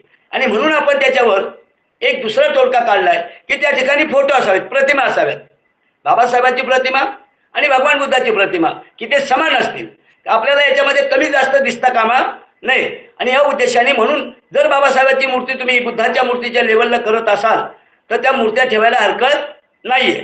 आणि त्या मूर्त्यांमध्ये आपण पूजा साहित्य जे सांगितलेले आहेत ती पूजा साहित्य सर्व बौद्धाचार्याने आपल्या ओळखपत्र जे तयार करतात, जे काही बौद्धाचार्यांनी आपली कार्ड तयार केलेली आहे त्या सर्व बौद्धाचार्यांना मी विनंती करतो की पाठीमागं या पूजा साहित्याची संपूर्ण माहिती द्यावी. काय काय साहित्य पाहिजे, हार किती पाहिजेत, मूर्तीला हार घालावा की नाही, रूपाला हार घालावा की नाही, फोटोला हार घालावा, सुटी फुलं कशी असावीत, सफेद वस्त्र कशी असावीत, हे सगळं बौद्धाचार्यांनी त्याची जी ओळखपत्र तो देतोय लोकांना वाटतोय, याला व्हिजिट कार्ड म्हणतो आपण, त्या कार्डावर छापून घेण्याची प्रयत्न करावा. मला वाटतं यातल्या काही बौद्धाचार्यांनी केलेलं आहे. मला वाटतं आर कसब्यांनी हे स्वतः केलेलं आहे, अंमलबजावणी केलेली आहे असं मला वाटतं. पण ती माहिती आपण द्यावी. आणि ज्या वेळेला संस्कार येतो त्यावेळेला या सगळ्या संस्कार विधीची तिथे अजिबात चालणार नाही. चौरंगावर मूर्ती ठेवली जाणार नाही, फोटो ठेवले जाणार नाहीत, खुर्चीवर ठेवले जाणार नाहीत. ते आवर्जून सांगावं की आसन हे आदर्शांचं आसन हे उंच असावं आणि त्याच्यावर 2.5 मीटरच कापड असावं. 2.5 मीटर कापडात आपण सत्ता निघालाच्या ड्रेसचं वर्णन केलंय, ते जरी नसलं नाही दिलं तरी ती मूर्तीचे आदर्शस्थान शोभून दिसावं. आणि म्हणून सफेद कपड्यामध्ये त्याची मांडणी करावी. अगरबत्ती मेणबत्ती कंपल्सरी आहे. मेणबत्त्या किती लावाव्या त्या महत्वाचं नाही, कुठं लिखित केलेलं नाही, फक्त वातावरण प्रकाशमय आहे, सुगंधीमय आहे यासाठी याचा उल्लेख आपण केलेला आहे. आणि म्हणून त्या ठिकाणी ही पूजा साहित्य त्या ठिकाणी ठेवावीत. आणि वेगवेगळे जे संस्कार आहेत त्या संस्काराला जे बदल आहेत ते बदल त्याच्यामध्ये करावेत. उदाहरणार्थ पुण्यानुमोदन दिन त्यावेळेला मूर्त व्यक्तीचा फोटो आला, साक्षगंध, त्या ठिकाणी कुंकुम तिलकाचा ताट आलं, साखर आले, पेढे आले, ह्या सगळ्या काही गोष्टी आहेत. वाढदिवस आहे, वाढदिवसामध्ये त्या बाळाला बाळ असेल चांगलं तर त्याला हार द्यावा, मोठे असतील तर पुष्पगुच्छ द्यावा. या पद्धतीने हे वेगळं आहे. मृत व्यक्तीच्या वेळेला सुद्धा या ठिकाणी दुसरं काही अवलंबन करू नये, पण त्या ठिकाणी ज्या काही आरती आहे, जी काय ताट बनवलेलं आहे त्या ताटामध्ये ज्या सगळ्या काही गोष्टी ठेवाव्यात, ह्या सगळ्या काही गोष्टी आपण या पहिल्या पानावरच आपण डिक्लेअर केलेलं आहे. आणि म्हणून या चर्चेमध्ये मी आपल्याला सगळ्याला विनंती करत आहे की हे बौद्ध जीवन संस्कार पाठाचं 2024 प्रकाशन हातात आलेलं आहे.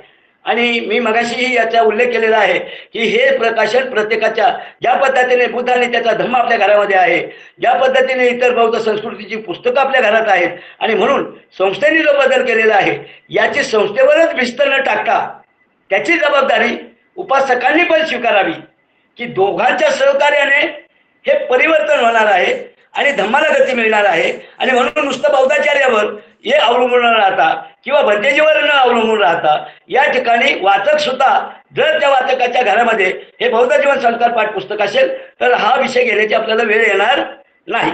आणि म्हणून या सर्व काही गोष्टी पूजा साहित्याच्या बाबतीमध्ये या ठिकाणी आपण काळजी घ्यावी. आणि त्या ठिकाणी आपण फळं, धागा, दोरा, कलश हे नाकारलेलं आहे. त्याचं उत्तर मी त्या दिवशी दिले, पण आता तुम्हाला अपेक्षा असेल तर त्याला कुठेतरी वेगळ्या संप्रदायाचं वळण लागू लागलं, धागा दोरा बांधणाऱ्यांचा वर्ग वाढू लागला, 5 रुपयाचे 10 रुपये व्हायला लागलं. आणि हा काय पैसे कमवण्याचा व्यापार नाही, हे बिझनेस माइंड नाही आहे. आणि म्हणून हा संस्कार माणसावर घडावा, माणूस संस्कारित व्हावा, बौद्ध धर्माचं आचरण त्याच्याकडे व्हावं, या उद्देशाने हे संस्कारामध्ये आपण बदल केलेले आहेत.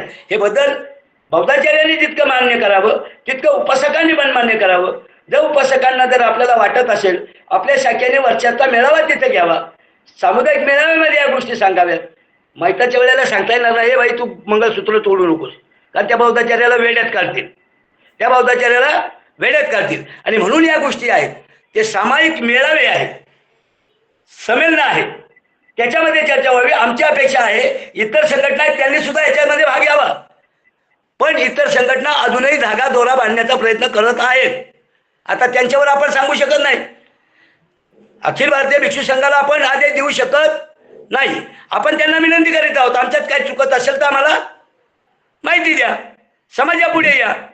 बरोबर. गेल्या जून महिन्यामध्ये 2023ला 24 जूनला भंतेजींची चिंतन शिबिर लावलेलं होतं, तिथं प्रतिसाद मिळाला नाही.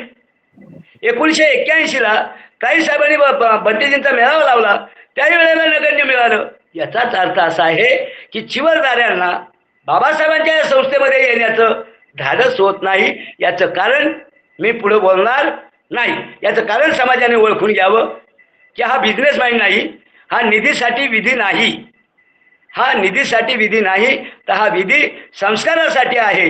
याची आपण जाणीव करून घ्यावी ही या ठिकाणी विनंती करत आहे. आणि म्हणून पूजा साहित्य बौद्धाचार्याने अगोदरच त्यांना लिहून द्यावं, तिथं गेल्यावर गडबड करू नये. आपण खूप या संदर्भात सुद्धा माहिती सांगितलेली आहे. तर सर्व उपासक उपासिकांनी जे नवीन संस्कार पुस्तक आता सरांनी दाखवलं ते सर्वांकडे उपासक उपासिकांकडे सुद्धा असलं पाहिजे, कारण त्यामुळे आपल्याला माहिती मिळेल. आणि बौद्धाचार्यांना तर ते बंधनकारक आहे, त्यांच्याकडे त्या पुस्तकाप्रमाणे ते मांडणी करतात. पण ही मांडणी कशी करावी ही उपासक उपासिकांना माहिती करण्यासाठी उपासक उपासिकांनी सर्व पुस्तकं ही आपल्या खरेदी केली पाहिजे. आता 2024 नवीन आवृत्ती आहे आणि त्याच्यामध्ये नवीन नियमानुसार जर आपण ती पुस्तकं घेऊन आपल्या माहितीसाठी जर हे केलं तर बौद्धाचार्य आणि उपासक उपासिकांमध्ये जो संभ्रम निर्माण होतो तो त्यावेळेस आयत्या वेळेस होणार नाही असं मला वाटतं. त्यामुळे सर्वांनी ते संस्कार पुस्तक घेतलं पाहिजे. यानंतर एक सर असा एक प्रश्न आहे की काही लोक म्हणजे अस्थि विसर्जन करत नाही, कारण ते पुन्हा वेगळ्या संप्रदायाला लागतं म्हणून काही लोक घरात ठेवतात. तर ते घरात ठेवणं उचित आहे का, अजून त्याचं काय करू शकतो आपण? तर या संदर्भात पण आम्हाला थोडंसं स्पष्टीकरण करावं सर. पुन्हा एकदा आपला सर्वांना ससने यावी. अत्यंत नाजूक प्रश्न आहे. या ठिकाणी अस्थि हे अनित्यवाद आहे. हाडं जास्त दिवस जर तुम्ही ठेवली तर त्याचा निसर्गाचा त्याच्यावर परिणाम होईल आणि त्या पवित्र व्यक्तीच्या अस्थींचा गैरसमज होईल. आणि म्हणून या ठिकाणी त्या अस्थी त्यांची विल्हेवाट करावी हे आपण याच्यामध्ये लिहिलेलं आहे.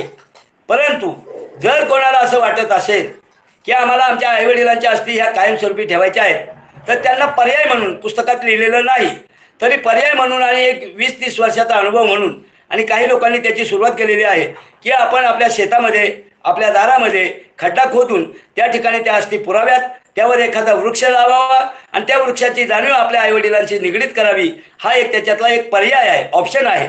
तो ऑप्शन स्वीकारला तर आणखी सुधारित पद्धतीने होईल. पण अस्थी घरामध्ये ठेवल्यामुळे त्या अस्थींवर कायमस्वरूपी जर ठेवल्यात तर त्याच्यावर परिणाम झाल्याशिवाय राहणार नाही. या गोष्टीची आपण जाणीव ठेवावी आणि आपल्या मृत आदर्श व्यक्तीला त्या ठिकाणी त्यांच्या अस्थींना गालबोट लागू नये. माझं तर म्हणणं आहे की या ठिकाणी संस्थेने अस्थि विसर्जनाच्याही कार्यक्रमाची या ठिकाणी नोंद करावी, पण अजून पुस्तकामध्ये केलेली नाही. केंद्रीय कार्यकारिणी याचा विचार करेल अशी अपेक्षा आहे. मीही मागे ज्या वेळेला कार्यकारिणीत होतो त्यावेळेला या प्रश्नाला हात घालण्याचा प्रयत्न केला होता, पण जरी नाही केलं तर त्या अस्थि विसर्जनाच्या वेळेला त्या अस्थीचं दर्शन घ्यावं.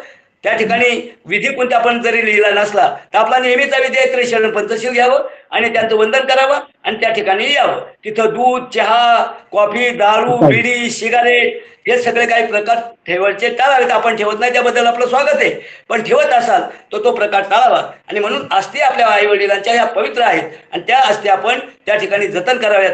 त्याही पेक्षा मी पुढे जाऊन सांगेल, अस्थी हे गौण जरी असलं तर आई वडिलांचं नाव जर जीवन ठेवायचं असेल तर आपल्या कुशल कर्माला वाव द्या की जेणेकरून आई वडिलांच्या नावाला कलंक लागणार नाही.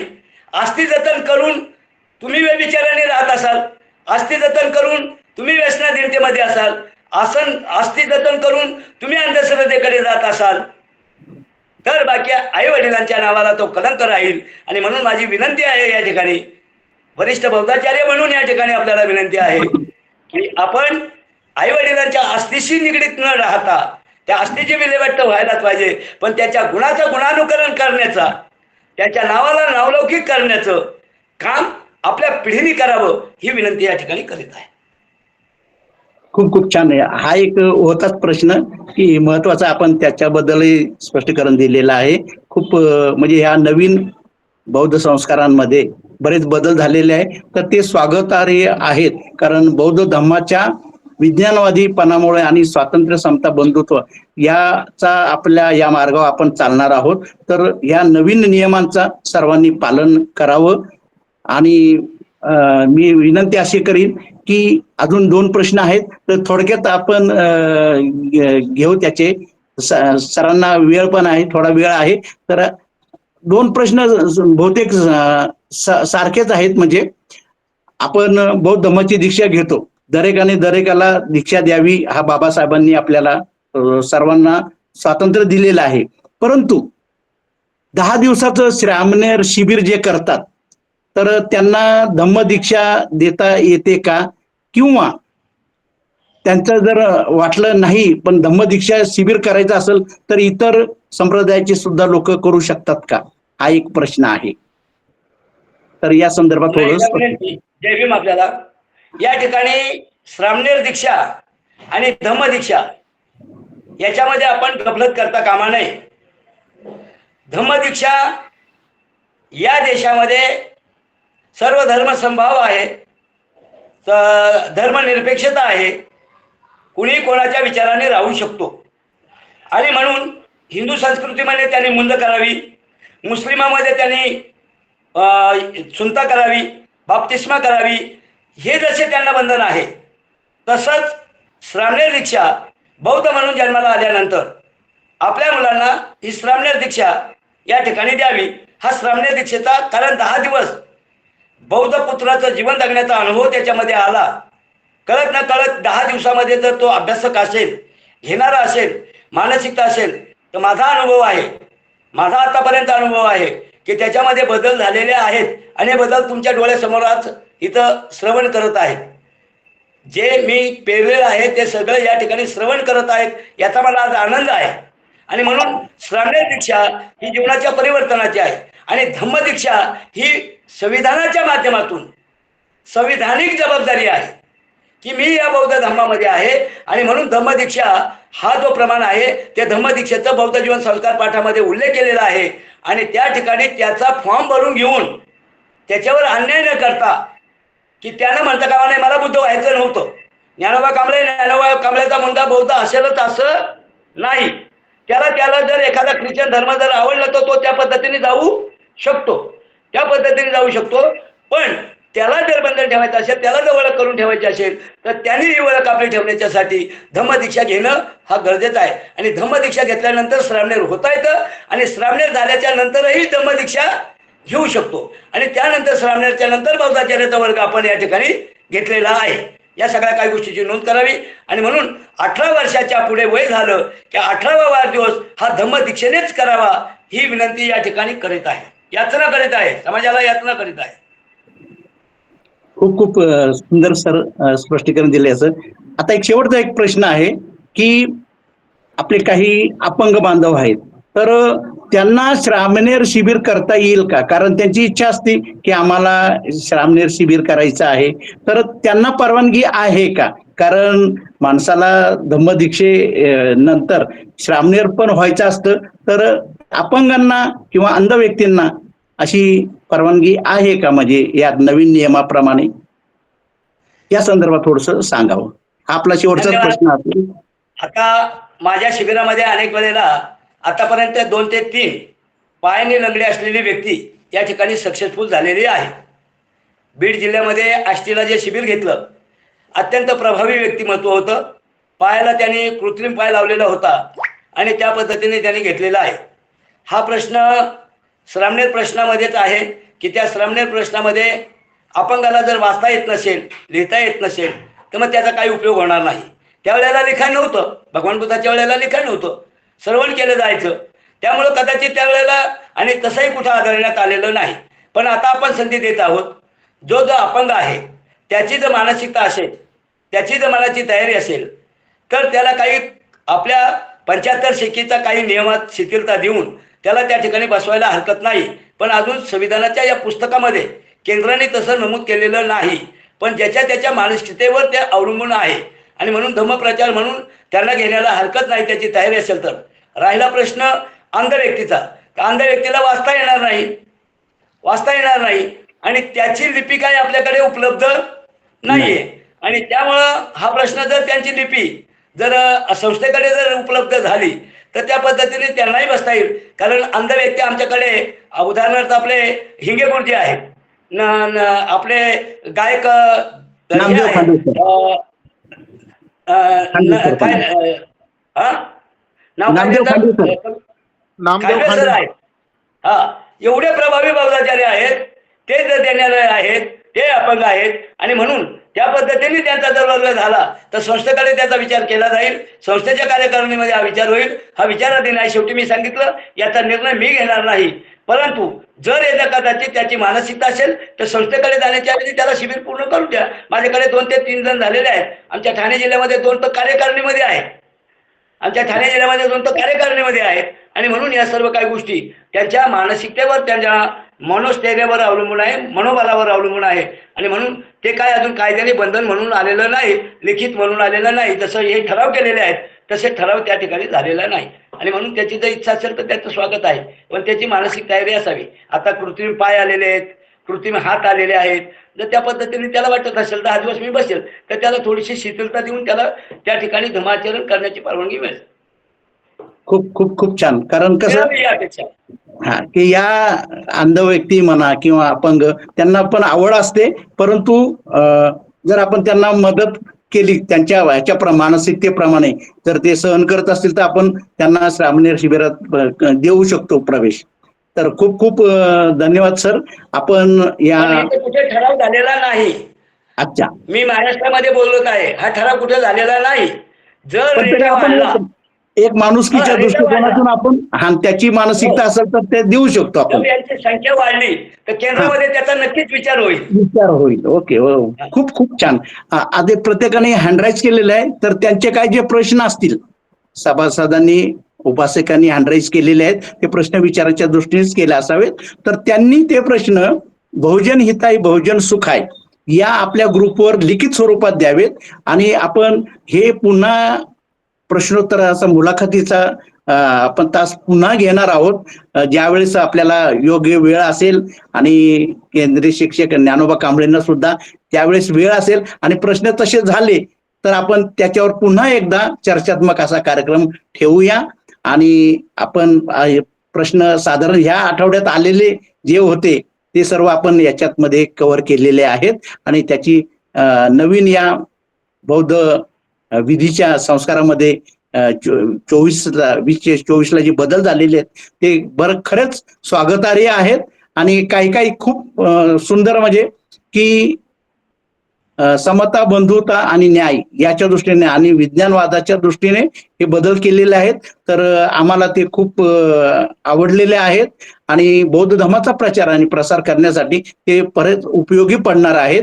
आणि उपासकांची जे काही प्रश्न होते तर बऱ्याच लोकांना याची माहिती झालेली असेल, त्यांनी ते समाधान झालेलं असेल.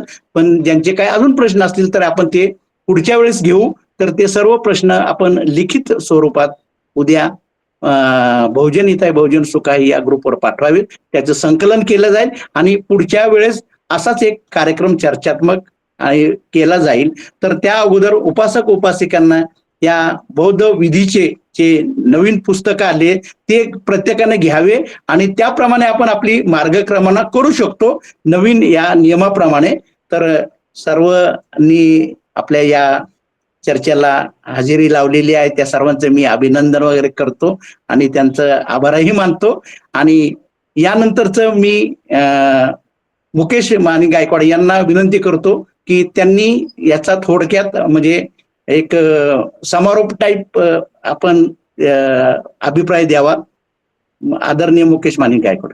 तर मुकेश माने गायकवाड आपण पुढचं सूत्र हाती घ्यावं. धन्यवाद सर.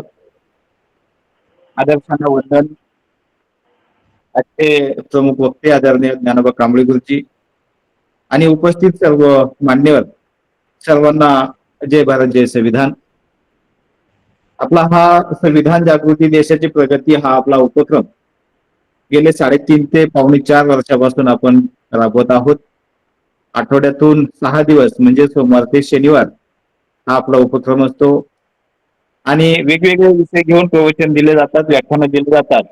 प्रार्थना, धम्मपद असेल किंवा आपल्या भारतीय बौद्ध महासभेने जे आपले संस्कार विधी आहेत त्या संस्कार विधीचे मराठीमध्ये अनुवाद देखील या ठिकाणी केलं जातं. त्याचप्रमाणे जे आपले महापुरुष आहेत त्यांचं जीवन कार्य सुद्धा घेतलं जातं. असे आपला मुक्त संवाद देखील घेतला जातो. त्याचप्रमाणे गीतांच्या माध्यमातून आपण धम्माचा प्रचार आणि प्रसार केला जातो. असे वेगवेगळ्या विषय घेऊन आपल्या खऱ्या आपण 3.5 ते 4.5 वर्षापासून हा उपक्रम आपण राबवत आहोत. आजचा विषय खूप महत्वाचा होता. त्यातले काही प्रश्न खऱ्या अर्थानं खूप सोपे होते, परंतु ज्यांचा अभ्यास आहे त्यांना असं वाटतं की आपल्याला आपला हा हे जे प्रश्न काही त्यातले होते खूप सोपे होते, हे विचारायची काही गरज नव्हती असं सुद्धा काही श्रोत्यांना किंवा काही म्हणण्यावाल्यांना वाटलं असेल. परंतु हा आजचा विषय खऱ्या अर्थानं अभ्यासकांसहित खऱ्या अर्थानं जे कधी विहारात जात नाहीत किंवा कोणत्याही विधीसाठी जात नाहीत, कोणतेही संस्कार विधी असतील ते विधीसाठी जात नाहीत, जे प्रवचनाला जात नाहीत किंवा जे व्याख्यानाला जात नाहीत अशांसाठी सुद्धा, म्हणजे जेणेकरून बौद्धाचार्य आणि उपासक उपासिका ज्यांना खऱ्या अर्थानं जो बऱ्याच वेळा संभ्रम निर्माण होतो की नेमकं काय केलं पाहिजे आणि काय न करावं या संदर्भाचे आजचे खऱ्या अर्थानं आजचे प्रश्न होते. सर्वांचं मनापासून अभिनंदन व्यक्त करतो. छान असा आजचा विषय या ठिकाणी झाला. आताच अरविंद सरांनी सांगितल्याप्रमाणे बरेचसे सदस्य नवीन आहेत, तर मी सर्व नवीन सदस्यांना विनंती करेल की आपण आपले मोबाईल नंबर आपल्या नावासहित आणि जिल्ह्यासहित द्यावेत, जेणेकरून आपल्याला आपल्या या आयोजक ग्रुपमध्ये जोडला जाईल आणि या आपला हा जो उपक्रम आहे या उपक्रमाची संपूर्ण माहिती आपल्याला मिळेल. तर ज्यांना शक्य आहे त्यांनी आपला मोबाईल नंबर आपल्या कॉल मेसेजमध्ये द्यावा ही विनंती करतो. छान असा आजचा विषय झाला. सर्वांचं मनापासून पुनश्च एकदा अभिनंदन करतो आणि नक्कीच ज्यांचे ज्यांचे प्रश्न असतील तर त्यांनी नक्कीच आपल्या बहुजन हिताय बहुजन सुखाय आपले विषय या ठिकाणी मांडावेत. नक्कीच पुन्हा एकदा आपण हा विषय घेऊया. धन्यवाद. एक मिनिट मुकेश, मला आभार मानू द्या, कारण या ठिकाणी माझ्या आयुष्यातला हा अत्यंत सुवर्ण क्षण आहे. आज आपण या मालिकेमध्ये या ग्रुपवर एवढी मोठी विद्वान मंडळी माझ्या समोर आहेत. गेल्या 3.5 वर्षापासून आपण एकत्र येत आहोत आणि वेगवेगळ्या माध्यमातून आपण या ठिकाणी संधी देत आहात, आमच्या बौद्धाचार्यांना देत आहात, केंद्रीय शिक्षकांना देत आहात. त्याबद्दल मी व्यक्तिशः वरिष्ठ केंद्रीय शिक्षक या नात्याने आपल्या तिन्ही ग्रुपचा मी ऋणी आहे. आपली इच्छा, आपला हेतू जर चांगला असेल तर या ठिकाणी आपल्याला तसं मार्गदर्शन केलं जाईल, केलं जातंय आणि तुम्ही संधी देता त्याबद्दल आभारी आहे. आजच्या विषयाला अचानकपणाने ज्यांनी वाचा फोडली ते मुकेश गायकवाड, की त्यांच्या मनात कसं काय आलं मी लादलेलं नाही आणि त्यांच्या मनामध्ये आलं आणि त्यांनीही उत्स्फूर्तपणे दिलं, त्याबद्दल त्यांचेही मी आभारी आहे. विशेष करून महाराष्ट्रातून माझे सगळे केंद्रीय शिक्षक बौद्धाचार्य जवळजवळ 60 लोक इथं बोर्डावर आहेत, म्हणजे 70 ते 80 लोक या ठिकाणी आज उपस्थित झाले. महाराष्ट्रातून ज्यांना ज्यांना ही लिंक मिळाली त्या सर्वांनी या ठिकाणी सहभाग घेतलेला आहे. सर्व केंद्र शिक्षक संस्थेचे पदाधिकारी या ठिकाणी बरेचसेच आहेत, पदाधिकारी अध्यक्ष सेक्रेटरी या ठिकाणी बरेचसेच आलेले आहेत, जबाबदार व्यक्ती या ठिकाणी आलेले आहेत. या सर्वांचा मी ऋणी आहे की मला ऐकून घेतलं. मी काही संस्थेमध्ये सर्वश्रेष्ठ नाही आहे, पण जे मला मिळालं, मी जे ग्रहण केलं, ज्याचा अनुभव आला तो तुमच्या पुढे मी काही 40-45 मिनिटांमध्ये मांडण्याचा काय केलेला आहे, प्रयत्न केला आहे, तो आपण गोड मानून घेतला. त्याबद्दल आपला सर्वांचा ऋणी आहे. आणि ज्या ज्या वेळेला माझा नंबर आपल्याकडे असेल त्या नंबरवरही आपण वैयक्तिक चर्चा करे, धर्म न जाने कोय. नुसती चर्चा करून जमणार नाही, तो गारवतो निवातो संतुष्टित कतुपीयता कालेन धम्म साकच्या येत मंगलोत्तम. धम्माची चर्चा व्हावी पण वादविवाद होऊ नये. या पद्धतीने आपण माझ्याशी जर संपर्क केलात, आमच्या केंद्रीय शिक्षकांशी जर संपर्क केलात तर आपल्या मनामध्ये शंका राहणार नाहीत आणि जो कृती करतो त्याला शंका राहत नाही. म्हणून कामाला लागूया, बौद्धाचार्यांचे वर्ग वाढवूया, गावागावामध्ये शाखा निर्माण करूया, म्हणजे हे प्रश्नावली घेण्याची वेळ येणार नाही. पुन्हा एकदा आयोजकांना धन्यवाद, श्रोतेगणांना धन्यवाद. जे जे माझे पदाधिकारी या ठिकाणी उपस्थित झालेत, आता नावं बरीच वाचता येत नाही, बरेचसे जण आहेत, आणि त्या सर्वांना धन्यवाद देऊन मी आपला सर्वांचा ऋणी राहील. उर्वरित आयुष्य आपल्याला जेवढी सेवा मला करता येईल तेवढी मी करण्याचा प्रयत्न करील. आणि माझ्याबरोबर माझे सहकारी पण त्यामध्ये असतील, याची आपण दखत घ्यावी. पण चर्चा ही वादांतित होऊ नये, चर्चा ही चर्चाच झाली पाहिजे, ती धारण झाली पाहिजे, त्याच्यामुळं धम्म जागृत झाला पाहिजे, या पद्धतीचे या व्यक्तीचा आहे. सर्वांना धन्यवाद. सर्वांना क्रांतिकारी जय भीम मी म्हणणार नाही, विनयपूर्वक जय भीम. जय भीम. नमो बुद्धाय, नमो धम्माय, नमो संघाय. सबका मंगल हो, सबका मंगल हो, सबका मंगल हो. खूप खूप धन्यवाद सर. आपण या चर्चे दरम्यान खूप सुंदर पद्धतीनं हा विषय हाताळलेला आहे आणि चर्चात्मक सर्व उपासक उपासका पौदाचार्य विचारवंत यांनी सुद्धा खूप शांतपणे आपल्याला ऐकून घेतलेलं आहे. त्यांनाही माहिती या संदर्भात मिळालेली आहे आणि आम्ही समितीतर्फे एक असं एक विचार करीत आहोत की जे संस्कार वर्गाचे जे 15 संस्कार वर्ग आपण घेता, तर प्रत्येक संस्कार वर्गाची माहिती देण्यासाठी आम्ही या समितीकडनं ठरवणार आहोत आणि तसं त्या संदर्भात आपण बौद्धाचार्य माहिती द्यालच, तर ते आम्ही नंतर तुम्हाला सांगूच. आणि हा खूप सुंदर असा आणि महत्वाचा असा विषय झालेला आहे. तर सर्व श्रोत्यांचे, विचारवंतांचे, बौद्धाचार्यांचे समितीतर्फे मी खूप खूप अभिनंदन व्यक्त करतो आणि आभार व्यक्त करतो. आणि आपला उद्याचा कार्यक्रम जो आहे तो गाणी महामानवाची आणि वाणी बहुजनांची असा आपला कार्यक्रम उद्या होणार आहे.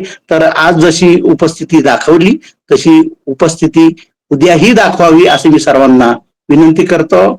आणि आपला जो गोड कार्यक्रम आहे आभाराचा, त्या आभाराच्या कार्यक्रमासाठी मी आदरणीय सुरेखाताई हेमंतकुमार डांगळे की ज्या सामाजिक कार्यकर्ते आहेत वाघोली पुणे येथून, त्यांना मी विनंती करतो की आपण आभाराचं कार्य हाती घ्यावं.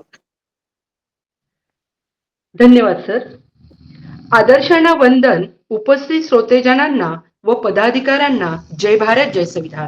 आज संविधान जागृती देशाची प्रगती अंतर्गत होत असलेल्या व्याख्यानमालेमध्ये आजचे पुष्प 956 गुंफण्यासाठी आजच्या या उपक्रमाचे प्रमुख वक्ते आपल्याला नेहमीच ज्ञानदानामध्ये अग्रसर असणारे, धम्माचा प्रचार आणि प्रसार होण्याच्या दृष्टिकोनातून नवीन नवीन बोधाचार्य कसे निर्माण होतील आणि आपला हा प्रचार आणि प्रसार कसा वाढवता येईल या दृष्टीने सतत प्रयत्नशील वृत्तीने धम्म कार्य करत असतात, असे भारतीय बौद्ध महासभेचे आमचे मार्गदर्शक, वरिष्ठ केंद्रीय शिक्षक आदरणीय ज्ञानोबा कांबळे गुरुजी आपल्यामध्ये झालेल्या त्या संभ्रम अवस्थेची कोंडी जी निर्माण झालेली आहे ते सोडवण्यासाठी या प्रामाणिक आणि स्वज्वळ भावनेतून आज आपल्याला सरांनी भारतीय बौद्ध महासभेने संस्कार विधीमध्ये केलेले बदल योग्य की अयोग्य या विषयावर चर्चात्मक मुलाखतीच्या माध्यमातून झालेले बदल हे आपल्याला वैचारिक आणि चिकित्सक असे विचारातून आपल्यापर्यंत पोहोचवले. सरांनी धम्म संस्थेच्या स्थापनेपासून ते अगदी जन्माच्या आधी गर्भमंगल संस्कारापासून ते मृत्यूनंतर स्मृती दिनापर्यंत या संस्काराची मालिका चालत असते. आपण या बौद्ध संस्कार विधी सर्वांनी कशा प्रकारे आपण पाळले पाहिजे त्या प्रत्यक्षात कृतीमध्ये साकारण्यासाठी आज खऱ्या अर्थाने मोलाचे मार्गदर्शन आदरणीय सरांनी दिले. त्याबद्दल त्यांच्या ऋणात राहून समितीच्या माध्यमातून गुरुजींचे आभार मानावे तेवढे कमीच आहे. कारण मानव जीवनात संस्काराला अत्यंत महत्वाचे स्थान आहे. कारण त्यामुळे माणूस सुसंस्कृत होत असतो. त्याचे पालन बौद्धांच्या रीतिरिवाजाप्रमाणे करणे किती महत्वाचं आहे हे आपले उत्तुंग विचारांना वंदन करून आपले खूप खूप आभार मानते सर. खूप खूप मनापासून आभार सर. त्याचप्रमाणे प्रभावी प्रश्न निर्माण करणाऱ्या श्रोतेजनांचे विशेष आभार. कारण आपणही खूप वैचारिक दृष्टीने प्रश्न पाठविलेत आणि त्याचे निरसन झाले असेल अशी आशा व्यक्त करते. त्याबद्दल आपलेही खूप खूप आभार या ठिकाणी मानेल. त्याचप्रमाणे आपले आयोजक ग्रुप आहेत बहुजन हिताय बहुजन सुखाय ग्रुप, शिक्रापूर संविधान विश्लेषण समिती महाराष्ट्र आणि द्वारकामाई महिला व बाल कल्याण मागासवर्गीय विकास संस्था त्रिवेणी नगर पुणे उदात्त उत्तम विचारांनी प्रेरित असे कार्यक्रम घडून आणतात. यांच्या विचारांना आचारांना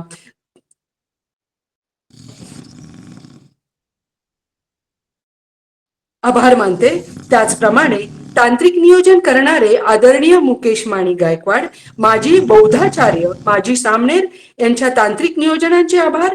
त्याचप्रमाणे शिस्तबद्ध कार्यप्रणाली व्हावी यासाठी मोलाची कामगिरी करणारे, आठवड्याची जबाबदारी वेळपत्रकानुसार माहिती देणारे आदरणीय सुभाष सोनवणे सर यांची माजी सामनेर बोधाचार्य सर सेवानिवृत्त कमिशनर या पदावर निवृत्त होते, त्यांच्याही कार्याला वंदन करते. आणि आज त्यांच्याकडे सूत्रसंचालन होतं असे आपले संस्थेचे सदस्य आदरणीय की त्यांनी अगदी क्रमबद्ध मांडणी करून आजचे सूत्रसंचालन केले.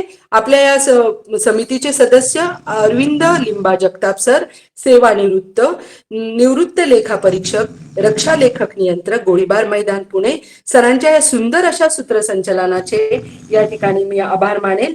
त्याचप्रमाणे रोजच्या उपक्रमाचं स्क्रीनशॉट काढून न चुकता बहुजन हिताय बहुजन सुखाय ग्रुपला टाकतात. आपल्या इनोसेंट वृत्तीच्या आणि त्यांच्या शब्दात आणि व्यक्तव्यात नेहमी सत्यता जाणवणाऱ्या की त्यांच्या या व्यक्तिमत्वा